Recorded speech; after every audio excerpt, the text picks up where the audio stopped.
کالا دھن رکھنے والوں کے لیے بڑی خبر، اسٹیٹ بینک کا نئے کرنسی نوٹ لانے کا فیصلہ، مافیا میں کھلبلی۔ مانیٹری پالیسی جاری، شرح سود 22% پر برقرار رکھنے کا اعلان۔ زر مبادلہ کے ذخائر $8.3 ارب پر پہنچ گئے۔ مہنگائی کا جن بے قابو، قیمتیں 76 سالہ تاریخ کی بلند ترین سطح پر، عوام خریدنے سے قاصر، بیکریاں پرائس کنٹرول کمیٹی کے دائرہ سے باہر۔ مرغی، انڈا، گوشت، دالیں، گیس مافیا کے خواب چکنا چور۔ ایل پی جی کی قیمت میں 20 روپے فی کلو کمی۔ ایل پی جی کی قیمت 300 روپے سے کم ہو کر مست، طلباء میں تصادم، ہوائی فائرنگ، پتھروں کا استعمال، یونیورسٹی 2 روز کے لیے بند۔ لاتوں مکوں کا آزادانہ استعمال۔ بجلی مہنگی، گیس ناپید، معاشی صورتحال غیر مستحکم، عوام کے ساتھ ظلم برداشت نہیں، اقتدار میں آ کر ازالہ کریں گے نواز شریف۔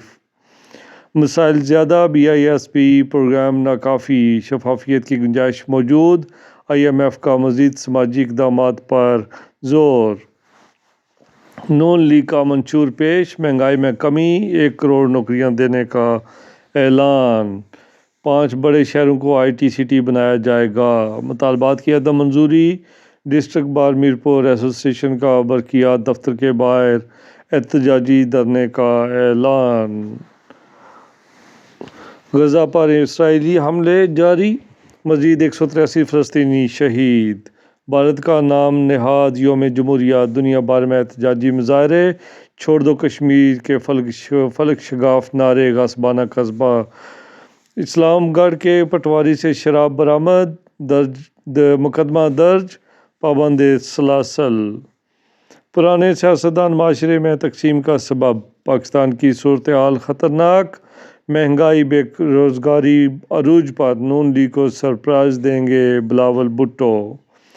بھارت کا یوم جمہوریہ فراڈ، کشمیری دنیا بھر میں سراپا احتجاج۔ یوم سیاہ منائیں گے بحث السلطان، Chaudhry Anwar ul-Haq. M D A chief secretary کی اماں پر بند، معمہ حل، سپریم کورٹ کا اظہار برہمی۔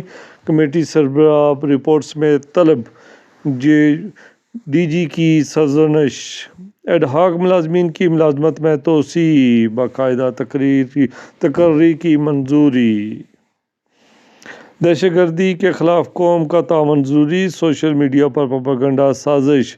فوج ہر خطرے سے نمٹنے کے لیے ہمہ وقت تیار ہے، آرمی چیف۔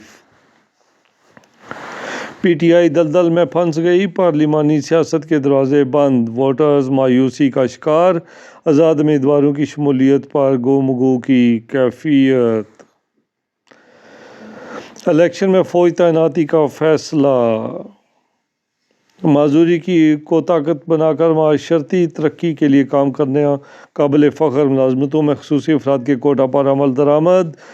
قانونی خصوصی سیمینار، بیعت ڈاکٹر محمد رفیع الدین پر مکالمہ۔